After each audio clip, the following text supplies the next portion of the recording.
Praise the lord. సామెతలు 24:28 చదువుకుందాం.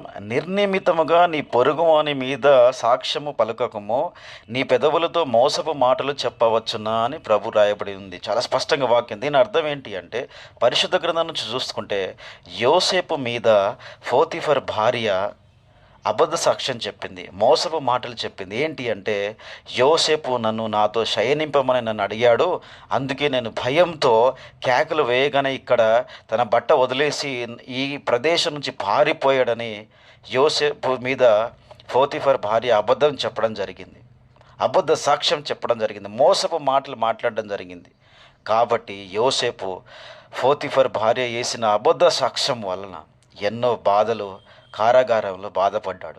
కాబట్టి మీరు కూడాను మీ పొరుగు వారి మీదనో, మీ తోటి వారి మీదనో, బంధువుల మీదనో, ఇంట్లో వారి మీద ఎవరి మీదనో కూడా మీరు అబద్ధ సాక్ష్యం చెప్పకూడదని ప్రభు చాలా స్పష్టంగా చెప్తున్నారు.